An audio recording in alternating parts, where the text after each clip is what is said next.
Okay, what we're going to do here is a little video starting at the front door, which of course really faces to the side in my house, of the first 3 days of the big retaining wall and fence project and all the earth movement and demolition.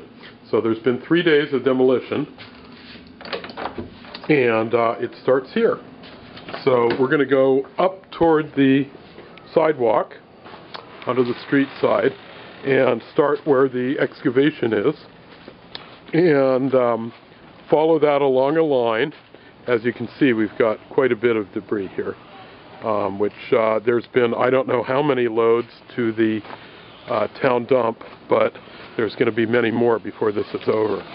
So this is the corner of the sidewalk, and looking along the excavation, you can look along this line toward the backyard and just see how much more open the area, which used to be a very narrow passage, is. So we'll start along here, and just to back up, this area here was a flower bed with a bunch of shrubs that never really thrived. So it's actually been cut out by hand, and it's going to have about a 3-foot retaining wall that goes down about another 6 inches to a foot underneath, with a footer and rebar, which is what gives it the strength to hold the hill back. And then, as you'll note, just because of the grade and terrain of the uphill property, it grows to about 4 feet, which is the maximum that the city allows without a whole bunch of engineering studies, so that's good.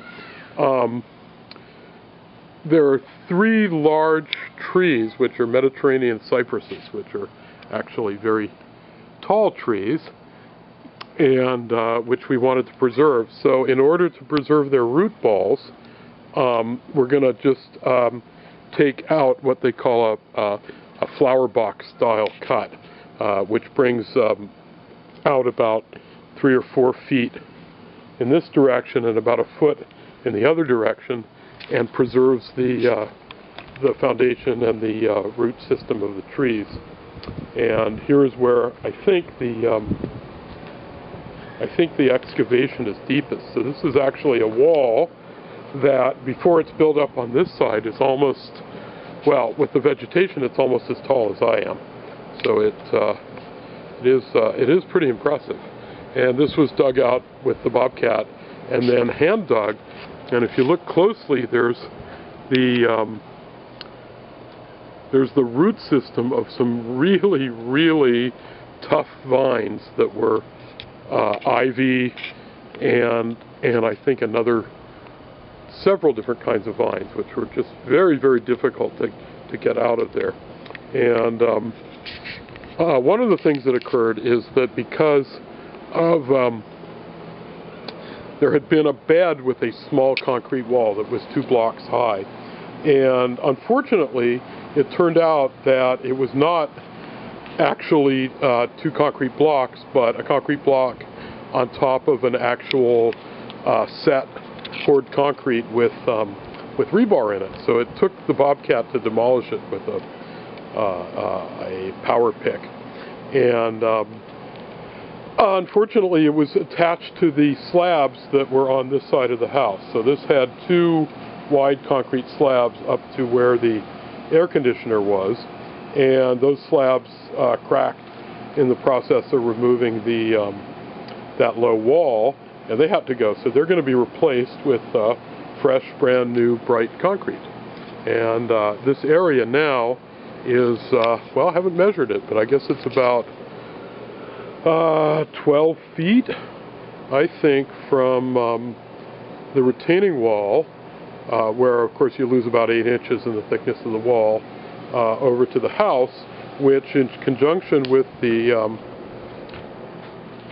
area in front of the front door that's going to be improved with a stone patio, yields a pretty large area out here for entertaining or just sitting out. area used for entertaining. You can just sit out here, and as you can see, it's about about 4:30 in the afternoon right now in the first week of September, and this area now is completely in shade. One of the problems with the back area where the pool is and the other side of the house, which has been the traditional entertaining area, is that in the summer sun it is almost just too hot and too bright to sit out there. So this will provide an area that faces toward the south, excuse me, toward the southeast and the northeast, which will be mostly shaded in the afternoon and might be a nice place to hang out. And then this area here, along the boundary line, will have a wall and a nice high boundary fence.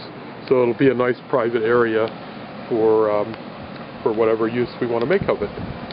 So heading on back, this area here will have a nice new concrete slab, and we head toward the latest part of the excavation, which hasn't been done yet.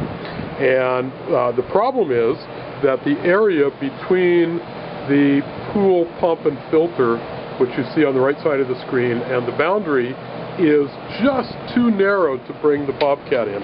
The bobcat bucket, and even the narrow bucket, because of where the track of the tires is just too narrow to get in there. So that has to be dug out by hand, and they've had several people working on it, and that took pretty much all of yesterday, Friday. So heading on toward the back, one of the things that you can see is that there were some, in addition to the vines, there were some kind of trees that were stunted and vine-like other plants that were in this area, and they have some really, really complex root systems that have to be cut by hand or with a power digger. So heading out toward the pool deck will be widened by several feet, and the pool filter and pump will get a little housing.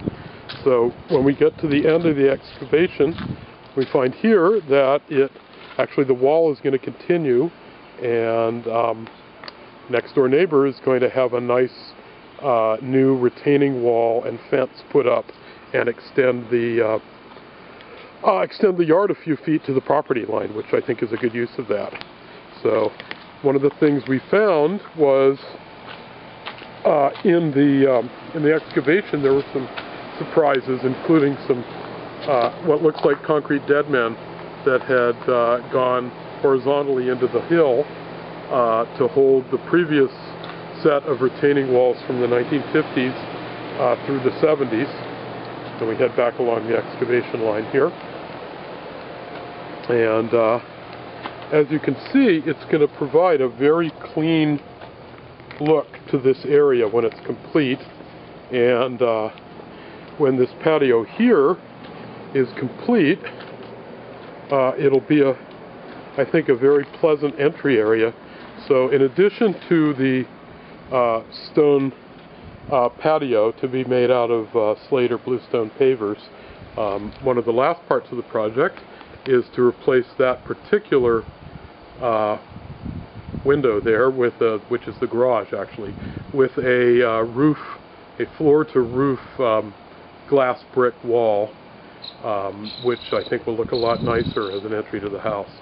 So here we end up, and one of the things about this job, the soil here is it's a clay-like soil that absorbs a lot of water, but when it dries out, and then is crushed by a bulldozer, it turns into a very, very fine dust that gets on absolutely everything.